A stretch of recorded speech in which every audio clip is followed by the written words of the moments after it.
A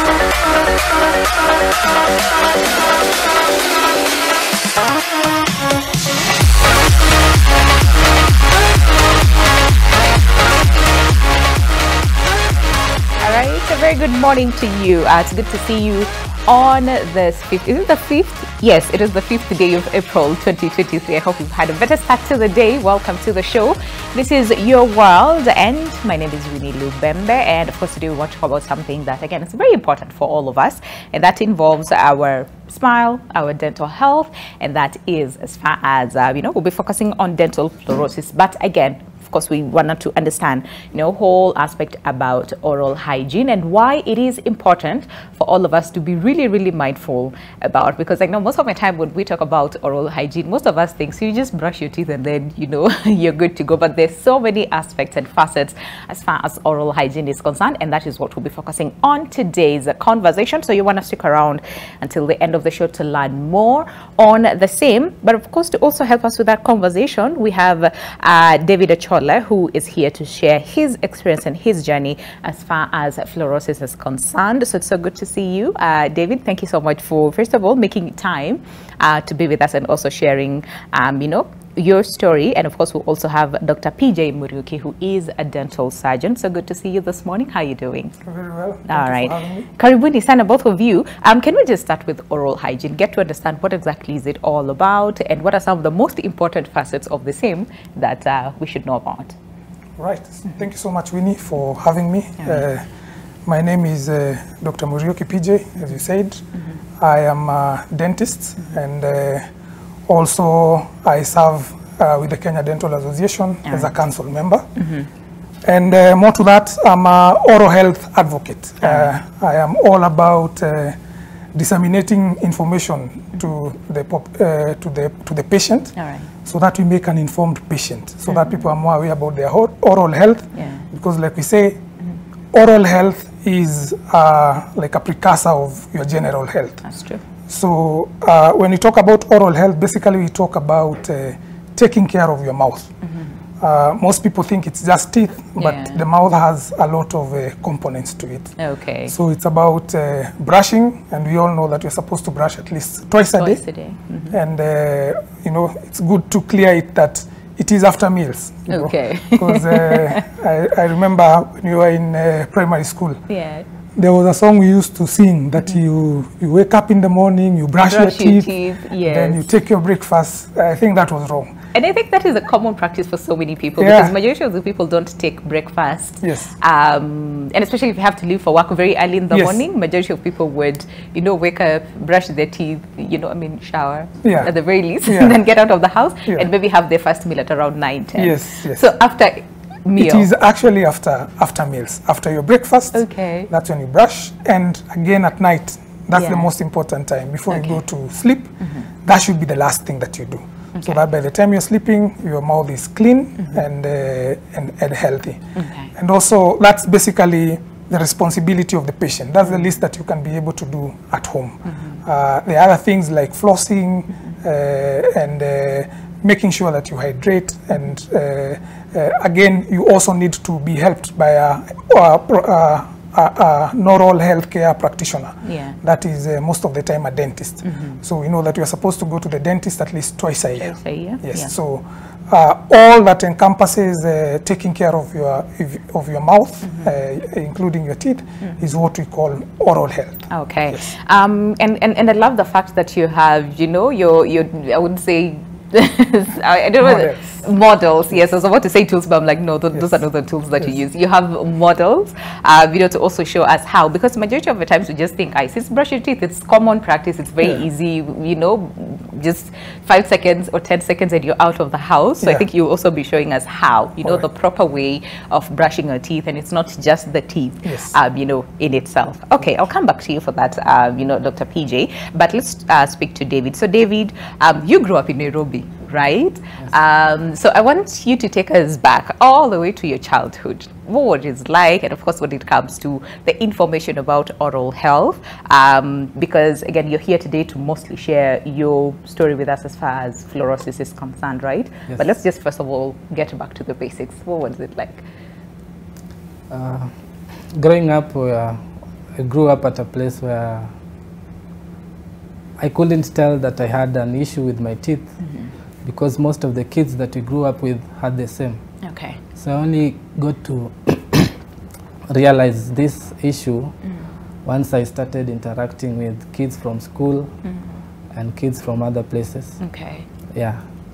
By the time I met Dr. Muriuki, I realized that the water that we were using at the place where we grew up must have been the main reason that affected my teeth. Okay. At the time, I used to think that maybe I'm not doing the brushing well, so when kids used to tease about my teeth, I used to go hard on them. Yeah, brush very vigorously, even more than the number of times Dr. said. Yeah, some kids used to make fun of you. Yeah. The others could tell you to even use the steel wire or even jig. So you tried a lot of things on yourself because you thought that maybe it's you who's not doing it right. You don't know how. But apparently there was an issue with the water. Yeah. Oh man, I'm so sorry for all that. That's, I mean, again, sometimes people can be really cruel and very harsh, and especially for sometimes children. It's because then they don't know, you know, this whole question about fluorosis and all those things, and you know, that is what, you know, you're talking about. So just in case someone does not know what exactly we're talking about today, Dr. do you know, just, you know, take us through fluorosis. What is it all about? And because the toothpaste that we use, you know, even from the advertisements that we see, you know, on TV says contains fluoride, right? And a bit of the same is good.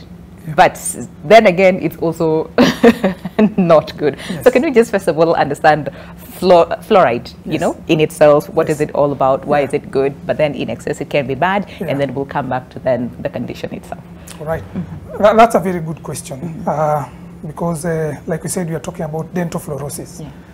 So by definition, we could say that dental fluorosis is an irreversible condition that affects your teeth. All right. Right? Mostly the outer layer of the tooth, which is called the enamel. Right?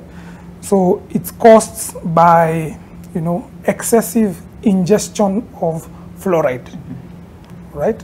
So excessive being emphasized and ingestion. Ingestion means that you are actually taking it inside your mouth, going down your stomach and into your system. So when this happens, when you are between 0 to 12 years. Again, that is very important. That fluorosis can only affect you between 0 to 12 years. Because that is when the teeth are forming. All right. So if you ingest water, mostly water, or even food, because even food sometimes can be grown with water that has high fluoride. And just to clarify, fluoride is just a mineral, like any other, that is found in the ground, mostly in the rocks. All right. And because water seeps through the rocks down there, it, you know, fluoride gets dissolved in the water. And now the water is the carrier to this ion. So what happens is when this ion gets ingested, it gets into the system, and when the teeth are forming, as we know, most of the main component for teeth is calcium. So when fluoride is ingested and is in the system and the teeth are forming, remember this when teeth are forming inside the bone, not when teeth are in the mouth. When teeth are forming inside the bone and there is excessive fluoride, it affects the way, you know, the component of the tooth, right? The proteins and all those other things that are components of a tooth when it's being formed. So when the tooth finally erupts into the mouth, it's already affected. So it doesn't get affected when it is inside the bone. I mean, it doesn't get affected when it's in the mouth. It is when it is forming inside the bone. So by the time it's coming into the mouth, it's already affected. And most of the time you find, depending with the dosage, again, emphasize the dosage of fluoride, because the recommended component of fluoride in water is between 0.5 to 1 part per million. Okay. That is recommended. So when you talk about excessive, it's anything that is beyond that. Okay. All right. So when you take water that has excessive fluoride, depending again with the how excessive it is, it will determine the severity of the dental fluorosis. Okay. So dental fluorosis again can be mild, and when it is mild, the patient barely knows. So you find that you have some white spots or some chalky white teeth. The tooth does not have its natural color. All right. Then that means that the fluoride that you ingested was not too much. Too much. Okay. Then again, it can be moderate. So in moderate, you see that now the tooth starts, getting some form of discoloration. Okay. And the discoloration can be from yellow to brown, but generally the teeth are intact. Okay. But now in severe cases, that's when now the tooth is totally damaged. Okay. And you find that it's breaking off and all that. So basically, that's how you classify fluorosis. It's dependent on the dosage of fluoride that you've taken, the duration. Again, if you've taken it for so long, you find that all teeth will be affected. Okay. Because teeth form at different times. That's true. And then again, the dosage. So the dosage, of course, will determine the severity of the fluorosis. Of the fluorosis. Yes. You see, most of us don't test our waters, first of all, because a lot of people will be like, I mean, we don't think about it in that way. Yeah. And I'm happy that you pointed out that fluorosis does not just happen when the teeth is out, Yes. but this is a process that happens, when it's still Forming. right? Yes. Forming. And I want to, because then there's also the question about excessive and ingestion. Yes. And when we mention water, majority of people think it's when you're brushing your teeth, Yes. or, that is when you get fluorosis. Yeah. But I'm happy that you've pointed out a lot of things, Yes. just to clear the air and Yes. make sure that we have the correct information. Yes. But I'll come back to you, and especially because you talked about the duration, Yes. also a key factor, but also areas in the country that are mostly affected, because we see these cases around Nakuru, Naivasha area, but is that the only area that is affected by this? Because David said, I mean, he grew up in Nairobi, right? Yeah. And just like many other people in Nairobi, majority of them would have water from the borehole, Yes. right? Yes. And David, you said this could be the reason why you developed fluorosis, right? And a lot of people will be scared. Daktari will be like, "Hiya, okay, since you're talking about the borehole." Yeah. So then what happens to that? But let's speak to David. So David, for you, are you the only person then in your family with fluorosis, or do you have other members of your family with fluorosis? My younger brother Okay. has severe. My eldest brother, the one that I'm following, has mild. It's not that severe, but apparently it's this specific place which we grew up. Apparently, before we were born, I was born, my parents were not living at this place. So then they don't have. Yeah. Okay. So the other siblings, the oldest ones, they don't have. They don't have fluorosis. Okay. So the only ones affected is us. Okay. Yeah.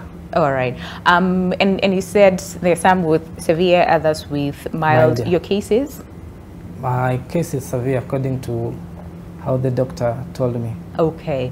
All right. So then what is it like? Do you have, because a lot of people would not understand, majority of the times we just see the discoloration and think, it's just discoloration, it might go away on its own or not.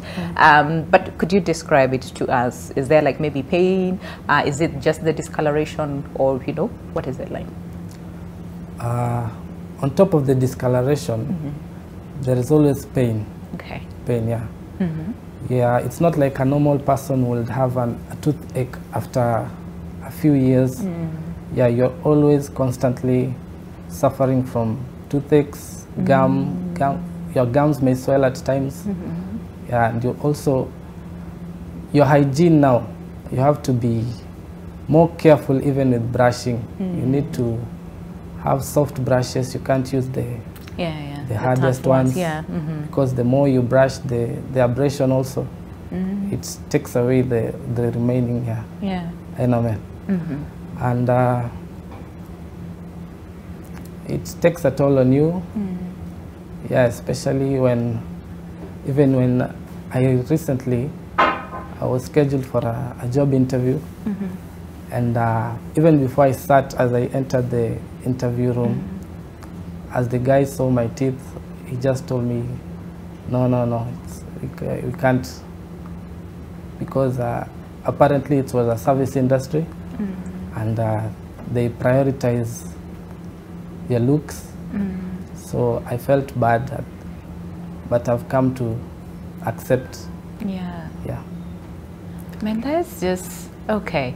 Totally understand, because again, it's not right, but I mean, this is the world that we live in, right, Doc? Yeah. And again, David has mentioned a number of things, and can we just start first of all with the central, because like you said, it varies. If it's like a mild case of the same, you'll just see white specks, and that's it. So is there like, there's no pain in this case, is there? No, when you have the mild fluorosis, like we said, we mentioned three things: duration, dosage, and time. That is the most important. Okay. So for the dosage, that will determine the kind of severity. All right. So if the fluoride is too high, and you get the severe case, then what happens is that you get pitting on the teeth. So a tooth, as we know, the way it's supposed to be smooth, it's no longer smooth. Okay. It has a lot of pitting. There are grooves. There's a lot of breakage. Okay. Sometimes even you might find someone, the tooth has broken down until it's only a piece of it which is remaining. Yeah. And like David said, when the tooth is rough, it's also very difficult to maintain good oral hygiene. True. Because also when you're eating, things tend to stick on those teeth very, very, very fast. And again, like you mentioned, function is affected. Because as we know, enamel is the outer protective layer of the tooth. Okay. And just as a way of demonstration, Sure. probably I could show people the different layers of teeth that Sure. we have.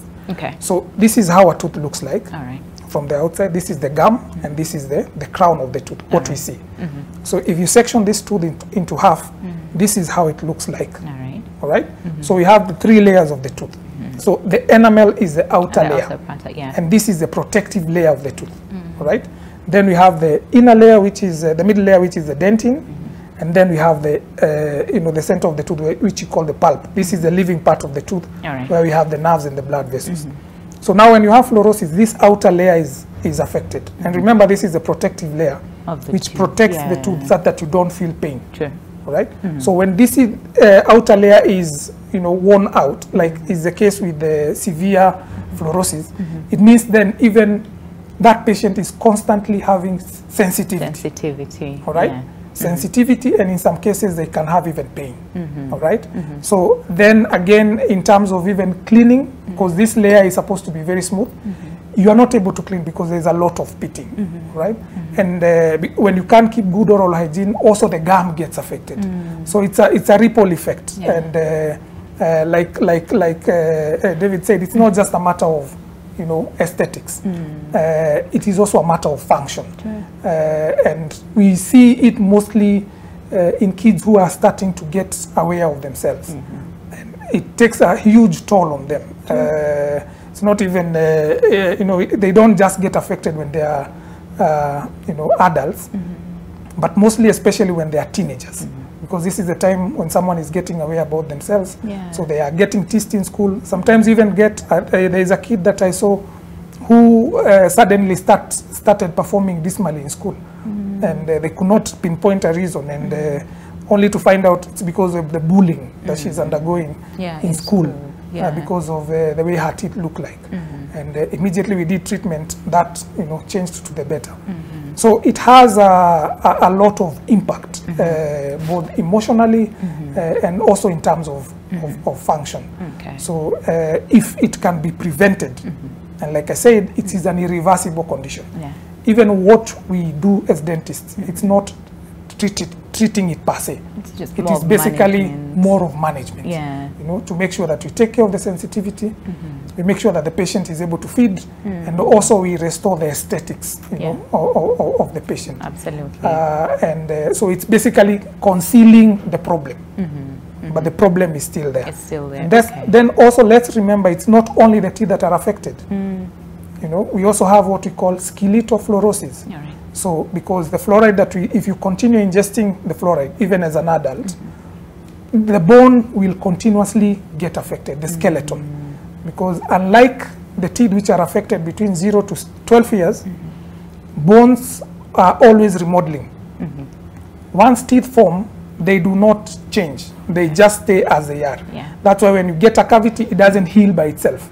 You have to go to the dentist to do a filling. Okay. But when you fracture a bone, the bone can heal. Yeah. So when it's healing and there is a lot of fluoride in circulation, it means then the fluoride gets incorporated in the bone. In the bone, yeah. Right? And the same way that we see teeth having, breaking off because of severe fluorosis, also in skeletofluorosis, you get that people have very weak bones. Yeah, all right? I see that. And, if the person is exposed for a very long time, you start having arthritis-like symptoms because this also gets deposited in the tendons.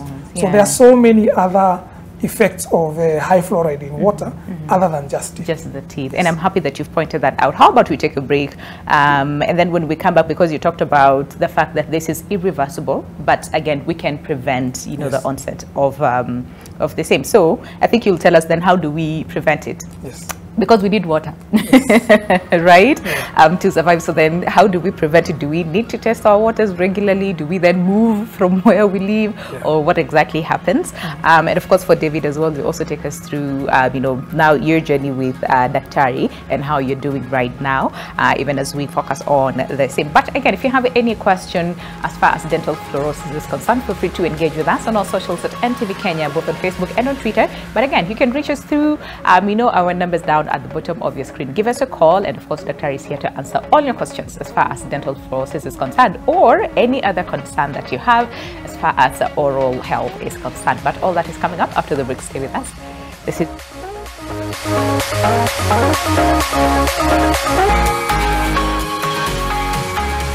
all right, welcome back. Glad you're still with us. Time really flies, but of course the conversation today is very important, and this is as far as dental fluorosis is concerned. But again, we're not only, confining ourselves to dental fluorosis. It's a very big concern, but we're also, I'm sure if you tune in, during the first part of the show, you really got to understand more about oral health and our oral hygiene and how it is important for all of us, again, to take care of our oral health. But right now, focusing on dental fluorosis, we've got to understand, what causes it, what amount is too much, and the impact that it has on a person's life. And of course, like Daktari mentioned, that it's not just about your teeth. It affects many other parts of your body as well.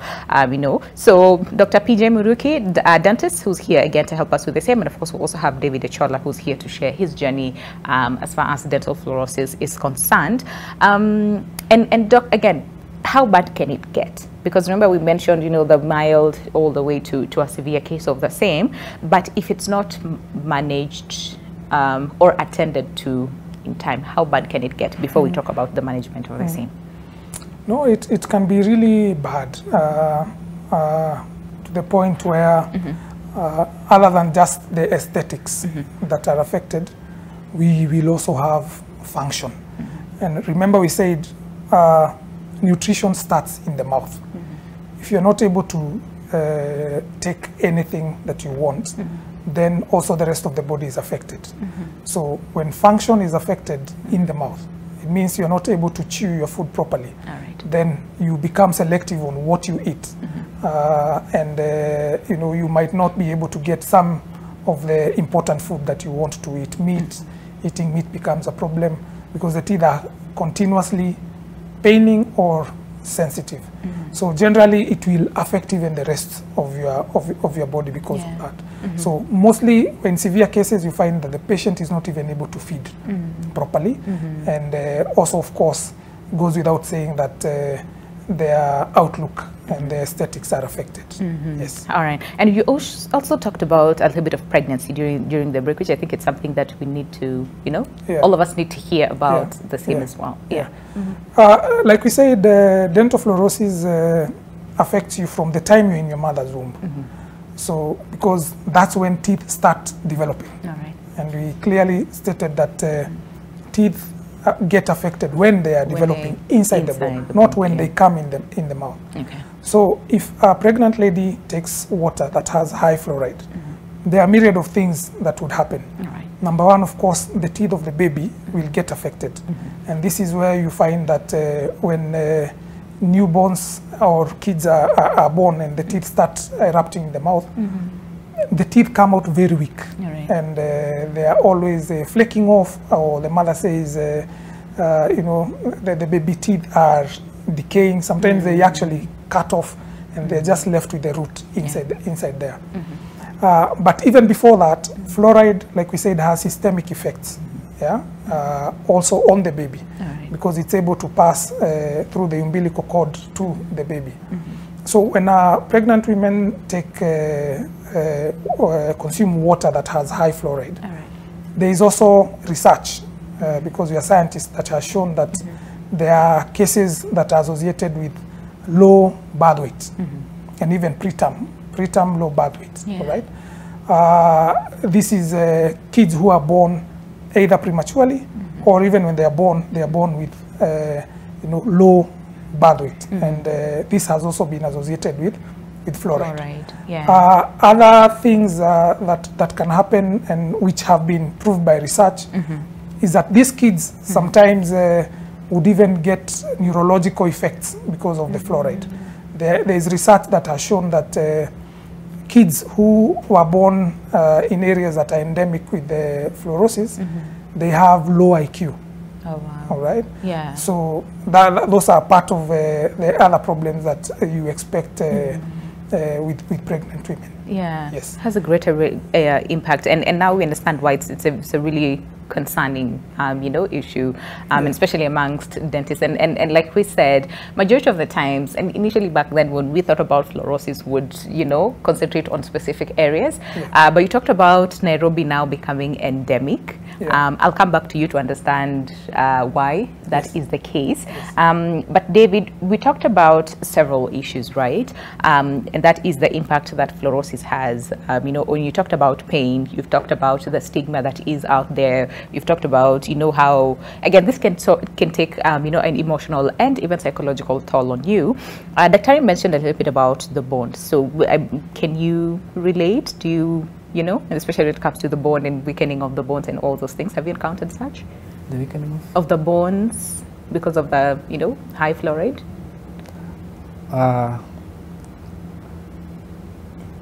When you have dental fluorosis, there's not much information you know about the issue. Yeah. So most of the things I got to learn afterwards, Daktari just came after I started talking to Daktari, is when I started realizing that I did not know a lot about the issue. I used to think it's just because I wasn't doing the oral hygiene properly. Okay. But then the bones, as now he has said, going recently or some years back, I've been feeling a bit, you know, you feel even when you're seated, when you stand, you feel like it's not right, and you're still at a young age. So because I haven't taken a closer look at that, I only thought that it affects the mouth. Just the, maybe now it's a new frontier. It's something to think about and maybe get checked. Get a closer look at everything, including the overall general bones of my.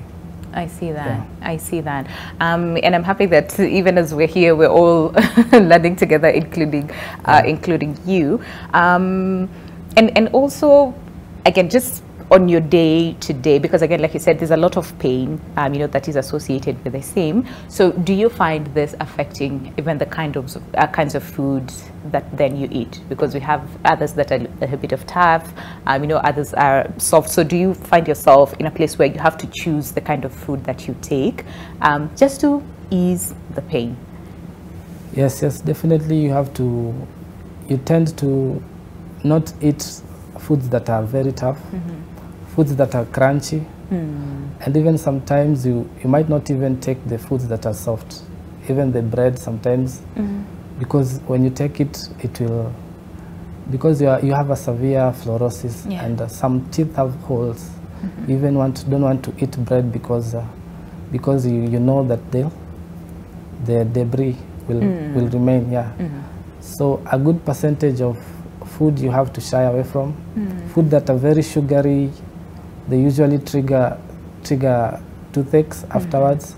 So you have to cut what you eat by a good percentage. Yeah. And be very, very mindful of the same. And this can be very tough, because maybe you go to an event or a function and you can't take this, you can't take that. You're constantly on alert in terms of what you're taking. So it becomes then does it become difficult to even go to like social gatherings as well? Yeah, it becomes difficult. Sometimes eating is like a painful event when it's supposed to be enjoyable. Right? Yeah. People are enjoying something that's very delicious, but you can't. You're eating because you're hungry, not because you want to enjoy it. Oh man, that is really, really sad to think about. You know how, what you're saying, that now you associate food with pain and you don't enjoy it. Okay, but the Chai talked about management, which is a good thing. I think we can go on a hopeful right moment now. So the Chai, again, different levels in terms of mild or severe. So I want to imagine, of course, the management is also a little bit different in this case. So can you just take us through what then management looks like? Because like you said, this is irreversible. Yeah. And Winnie, if you could allow, there is something that you asked about why we have fluoridated toothpaste, yet we are talking about fluoride being bad to the teeth. Remember when we were defining dental fluorosis, we talked about ingestion. Okay. Ingestion means that it's something that you're taking through the mouth, you're swallowing, and it's going to your system. Now, when fluoride is ingested, it is dangerous. Okay. It is a devil when ingested. Okay. But it is an angel when used topically. All right? Okay. So topically means you are using it on the teeth. All right. Right? So we should avoid ingestion or taking water, food that has high fluoride content. However, we should use fluoridated toothpaste. We should use toothpaste that has fluoride. Yeah. But, like we said, the reason is when fluoride is used on the teeth, on the teeth, not swallowed, it is good because it helps the tooth to remineralize. Yeah. Right? We see a lot of children, when you give them toothpaste, they will tend to swallow it. Exactly. Okay, that becomes so a that's problem. why actually we say for kids, you still use fluoridated toothpaste, but you use very minimal, like a pea size. And when you are able to, when you put that small bit of the toothpaste, they brush and spit out. Okay. There are also cases that we've seen of fluorosis just because the kids are swallowing toothpaste. All right? Because when you swallow toothpaste again, and toothpaste has a lot of fluoride. Yeah. Because it has almost more than 1,000 parts per million. Right? And the recommended for ingestion is 0.5. 0.5. So that's very high. So when used correctly, fluoride can be an angel. Okay. But when ingested, it becomes a problem. Okay. And like you mentioned, as a Kenya Dental Association and dentists in general, we are seeing a trend. And this trend is where we are seeing the problem becoming endemic in Nairobi and its environs. Previously, or in the past years, like you said, we used to see it in Naivasha and Nakuru. But nowadays we are seeing it more in Nairobi. In fact, there was a research that was done by the Ministry of Health in association with the Kenya Dental Association in 2015. And the results were shocking because it showed that 4 to 5 children out of 10. Oh, that's a big number. Right? That's almost like 50%. Have dental fluorosis in different forms. Okay. And also another statistics that we saw is that this problem is a problem of the haves. It's a problem that we are seeing mostly in these well-to-do neighborhoods. And the hypothesis that I can come up with is because over the last few years, we've seen a lot of developments. A lot of developments in terms of residential houses. People are buying land all over the place and building their own houses. There are also many apartments that are coming, multi-story apartments. And unfortunately, the water supply system has not grown at the same rate. So what has been happening is that the People moment you can- build a house somewhere, you supplement with borehole water. Yeah. In fact, you know, it's an oxymoron. It's become one of the selling points. Oh, This yes. place has People borehole ask, water. does you it know? have borehole water? Yeah, it's one of the things that people list. But now the problem is, like we said, according to the geologists, you know, our aquifers have a lot of fluoride. Fluoride, yeah. The moment now you dig a borehole and you go down to the aquifers, remember we said our soil and our rocks have a lot of fluoride. So the water that is underground has sipped a lot of that fluoride. So the moment you sink a borehole and you're using that water without testing it, Yeah. remember fluoride does not smell, it does not taste. Yeah. You cannot see it, all right? So the moment you use that water for cooking and drinking, Yeah. because again, that's another issue that people confuse. Because people say, I buy water for drinking. Yes, but but they for use cooking, the you water use the word, for, yes. for cooking. Yeah. And now that even makes the fluoride more concentrated because you are boiling that water. You know? Other people say, no, I have boiled water, but I boil it. Yeah. But remember, fluoride is an ion. Yeah. It's not something that you can boil and then it gets Yeah. out. As a matter of fact, it's like boiling salty water. Yeah. It becomes more concentrated. That's true. So even now, this fluoride, if you boil and use that water, now you are taking conch, you know, fluoride. You know? Oh, wow. So okay. Yeah. there's that huge problem where Yeah. you find that most of the households nowadays, Yeah. most of the apartments use, you know, a borehole water as a supplement to the normal municipal water. And that yeah. is why you're finding that this problem is becoming very rampant. We have areas in Kilimani, it's endemic. Yeah. Riverside, we have areas in Syokimau where people are building along Kangundo Road, Roiru, all those places that you can think about, Kajiado, Narok. There is a lot of cases that we are seeing of dental fluorosis. Yeah. And interestingly, in the what we call ghettos, you know, it's not as much. Why? Because these people rely on municipal water. Yeah. So if there's no water, what they do is they keep that water. They fetch water, they know water comes on a Sunday, Monday or Tuesday. Yeah. That's when they fetch water and they'll use And they that have water enough because storage, yeah. they probably do not have the financial muscle to be able to dig a borehole or even you know, buy water. They Yeah. depend on that. Yeah. So you find that most of the people who are affected by this condition are people who are well-to-do. Yeah. So it's a trend that we are seeing. That That you're nowadays seeing it's no right longer now. just the other areas that we used to see. Yeah. But in Nairobi, most of the kids, actually there is a time that when you're in the clinic and you hear someone has come from a certain estate, you are almost expecting, It could be a case this of is dental a fluorosis. person who's going to have this condition. Like David said, Yeah.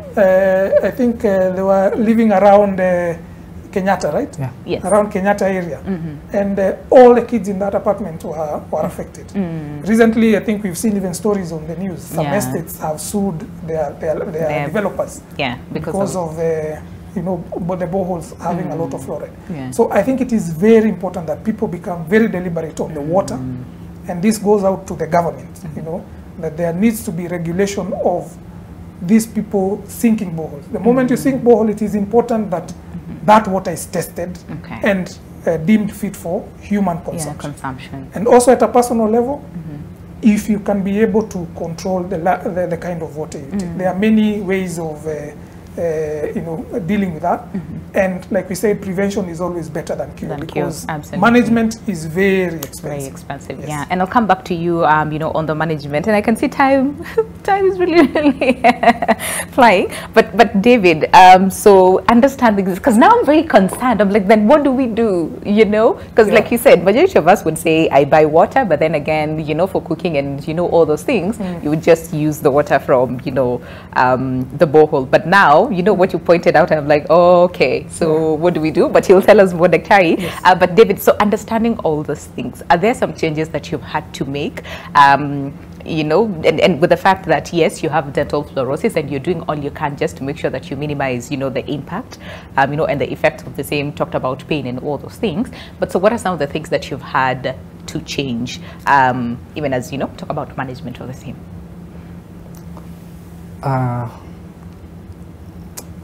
First, I've had to change my toothbrush. Okay. Yeah, I no longer use the ones with hard bristles. Yeah, because all they do, as the doctor said, it's irreversible. All they do now is that they even erode it Even further, left, yeah. even further. So I only use the soft ones. Yeah, I've had to change the way I eat. There's foods that you can't just eat. Yeah, you have to cut down on what you can eat and what you cannot. And also it affects your lifestyle generally. Yeah. So I'm concerned about the water. the Mostly. water. Yeah. So then what do you do? Do you use the one from, Kanjo? Because then you have to be mindful, of the same, or do you have to buy, or boiling? Boiling is a big problem. I mean, it's good, but also depending on the fluid. Yeah. As the doctors put it, that it mostly affects 0 to 12. So as you said, it's also now irreversible. It's like Yeah. you're done for. No, you're not. No, you're not. Now Okay, can you talk talk about the management, yeah. Exactly. It's management. Yeah. Yeah, that's why I reached out to Daktari after I saw his segment with the Shosh wa Mahewa. He did a very good job to her. And I reached out on social media. Yeah. And he replied to my text. Yeah. I went to see him at his clinic, and he advised properly On what to do. Okay. Yeah. All right. No, don't say you're done for. Daktari, management. So then what happens? Yeah. Yeah. What are some of the things that you have to do? So in a nutshell, there are many ways of managing, and again, management is dependent on the severity. If it's mild, sometimes you have very mild and then mild. So for the very mild, you don't do anything really, because even the patient might not even be aware. It's just reinforcing oral hygiene. For the ones that are moderate, where you start seeing the discoloration, again depending on the severity of the discoloration, you can do whitening. So whitening could be either you do bleaching, you can do laser bleaching, you can do the normal bleaching, or you can even do what now we call masking. Okay. And especially for kids, before you're 17 years, unfortunately now you cannot go for the definitive management because the kid is still growing. Sure. So you have to make do with masking. And I believe, I don't know whether you have some pictures. So for the before and after, yes. So it is possible. It all is not lost, but there is something that can be done. So the most common way of dealing with it, especially for the moderate, is just masking for kids. In severe cases, like we say, the outer layer of the tooth is really affected, and that's the tooth, the protective layer of the tooth. And I like giving this example. It's like painting on a moist wall or a damp wall. So even doing that masking, it's usually temporary, so to speak, because even the bonding of your filling to mask out that discoloration is not as good. The definitive management of dental fluorosis is where we put veneers or crowns. So crowns are things like what I have here. So normally, like we said, we do this to mask out the discoloration. So they are like caps, that are, this is just for a patient that we put and cover the whole tooth. So this is permanent, and once you put it, it just looks like the normal shade of the tooth, and also it restores the smoothness of the tooth, and the patient is able to have function. The unfortunate thing is this is very expensive. Crowns, we are talking about one tooth around 40,000, 30, 40,000, 50,000 sometimes. And you are dealing with multiple teeth. So if you are looking at 8 teeth on the upper side, because that's what you use for smiling, it's quite an expensive process. And unfortunately, again, it's not covered by insurance. And this is where we come as at Kenya Dental Association and say that this is not just a cosmetic issue. As you've heard from David, it needs to be covered because it also affects function and all other things.